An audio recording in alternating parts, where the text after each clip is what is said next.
Hey folks, this is Vince with Dad's Gaming Addiction, and today we're going to take a very quick look at the game Alien Frontiers.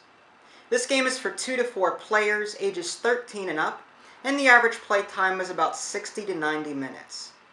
In this game, players are going to be competing to colonize an alien world, and will also be making use of alien technology in order to score the most victory points. Let's just take a quick moment to look at the components and see how it's played. Now, as you can see, the board is pretty busy, so I'll opt to cover that last. Over here on the left, you have a scoreboard. Each player will be placing one of these rocket ships. You may not have a rocket ship, depending on when you bought this game. Kickstarter backers and owners of the expansion packs may have gotten a rocket ship to replace these standard colony tokens over here. But players will be using this rocket ship if they have one, or one of some sort of token, to track their progress up the victory point track. Speaking of player tokens, you've got a number of different things over here. Players will have 6 dice, and these represent the ships that players will have access to that they'll be assigning to various parts of the board. You also have these colony tokens. Players will be able to colonize the planet in the middle and gain special abilities with these things. And finally, like I was saying, this rocket ship is used to track a player's progress on the victory point track. And there's not only red, but there's yellow, green, and blue. Now down here you've got 2 different types of resources. You have fuel, which is the yellow, and you have ore, which is the silver. Players will be earning and spending these to buy ships and colonies and different things like that. And finally down here you've got some things that are used for the planet. As players settle on the planet, they can gain control of these territories, and they'll be receiving these to show and represent which places or what special abilities that they've earned. For example, if someone is in control of the Burrows Desert, which is in the middle here, this player would then grab this particular tile and put it near them just to show that they control that location and the special ability that the location allows for.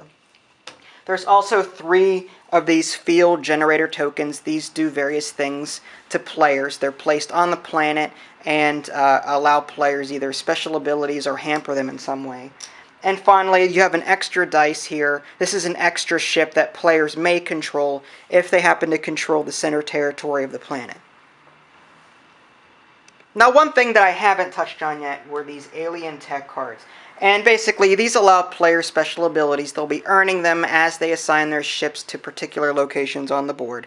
Some cards, there's 2 of them, give players victory points, like this Alien City.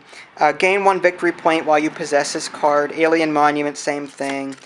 Solar Harvester, after gathering your fleet, receive 1 fuel for each ship at the Solar Converter, which is a location on the board. Or discard to return all fuel held by other players to the stocks. So players can not only build ships and colonies, but they can also make use of alien technology in order to give them some sort of boost. Setting up the game is pretty easy. Each player picks a color and puts 3 dice of that color in the maintenance bay. And the other 3 dice they'll be placing off to the side just for now. They have the option to build these later in the game. Players will also be putting their colony tokens to the side along with these markers here, which will eventually make their way onto the board. Down here you've got your ore, your fuel and your ore. Again, you'll be placing them off to the side. There are specific places where you'll be asked to put them per the manual, but because of the shot is the way it is, I have to sort of make do. The alien tech cards are shuffled, and you'll be drawing 3 to form the initial store. Players can buy from the store, and new cards will be drawn to replace them as players buy them. And the victory point track, like I was showing you earlier, each player places a rocket or whatever marker they have on the 0 space for right now. And you've also got these tiles, these territory tiles. You'll be placing them on their respective locations. The Herbert Valley one is placed on the Herbert Valley territory, and the extra dice is placed in the middle. Finally, you've also got these other dice on the board. In a 2 or 3 player game, you'll be asked to block off certain spaces on the board. And to do that, you'll just simply take neutral dice of the colors that you're not using and block them off. Each location has squares, and some of those squares have dots on them. In a 2-player game, you'll block off the ones that have 2 or 3 dots on them. In a 3-player game, you'll only block off the ones that have 3 dots. In this case, these have 2 dots, and I'm playing a 2-player game, so I'm going to block these off with neutral dice. And the same thing over here, and the same thing up here and over here. And once that's all done, players will roll dice to see who goes first. The first player gets the advantage of going first. However, the second and third and fourth players, or however many players you're playing with, will be rewarded with fuel and ore appropriately. Now the board is broken up into multiple sections, and each section of the board allows a player to use the dice that they've rolled in order to gain some type of benefit or to perform a particular action. For example, if a player places dice on the solar converter, they'll earn themselves some fuel, and the amount all depends on what value dice they place there. If they put a 1 or 2 at this location, they'll earn 1 fuel. If they place a 3 or 4 here, they'll earn 2. If they place a 5 or a 6, they'll earn 3 fuel. The terraforming station is just another example. If a player places a 6 here at the terraforming station, they can sacrifice that die, and if they pay a fuel and an ore, they can place a colony onto the planet. Again, it's these things. Now, the terraforming station has the unfortunate side effect of making you lose the dice that you place there, and you can't ever reduce your fleet lower than 3 dice. So if you only have 3 dice to begin with, you can't use the terraforming station. Luckily, there are other places on the board to where you can build colonies that don't require you to sacrifice ships. Now, with that being said, you're probably looking at all of this and going, gee, that was a lot just for these 2 that I went over, so what about the rest of it? That's admittedly understandable, and probably that's the biggest learning curve in this game, is getting used to what all of these different locations do. But once you get used to that, the rest of it seems to fall into place pretty quickly. For example, on the flip side, a player's turn is actually really, really simple. Players just simply grab the dice that belong to them on their turn.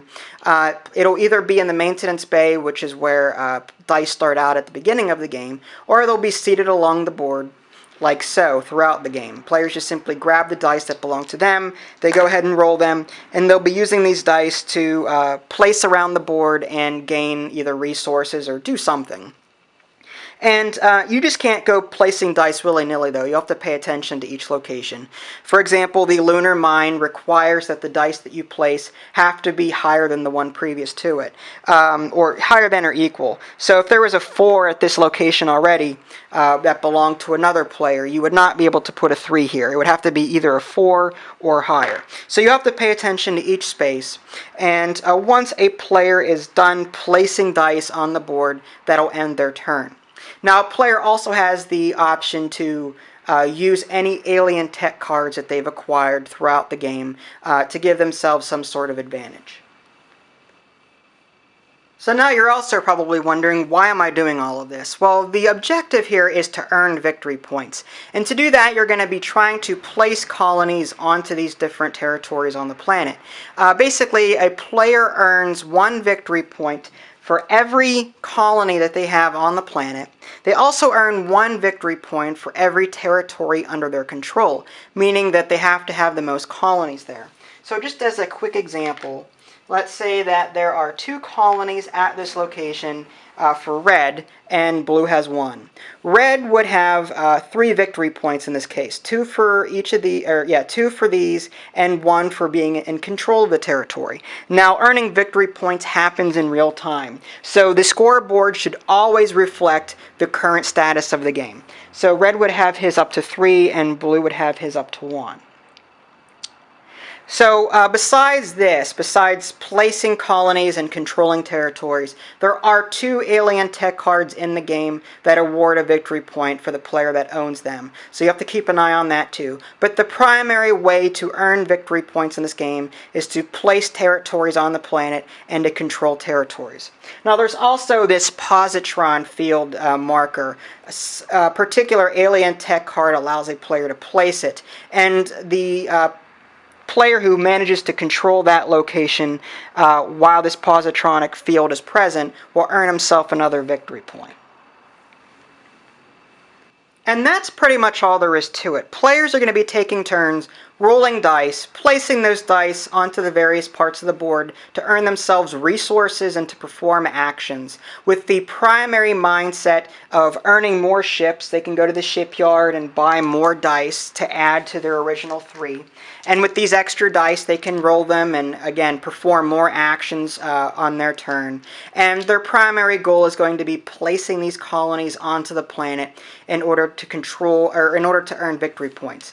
Controlling territories earns them even more, so that they're going to be trying to do that. If their positronic field is up, they can observe that and earn even more, and so on and so forth. And once a certain player has placed a certain number of colonies, that number will change depending on how many people are playing and whether or not players want to play a long game. But once a player has placed so many colonies, the game will end, and the highest person on the score track will win the game. And there you have it. That's just a very brief look at the game Alien Frontiers. I didn't cover everything that was in the manual. Like, I didn't go over the resource limit. Players are limited to how many resources they can have on their turn.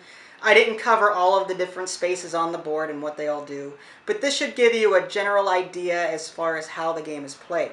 You can check out my review at www.dadsgamingaddiction.com, or you can simply click on the link in the below description. That'll take you there as well. This is Vince. Thanks for watching, and I'll catch you next time.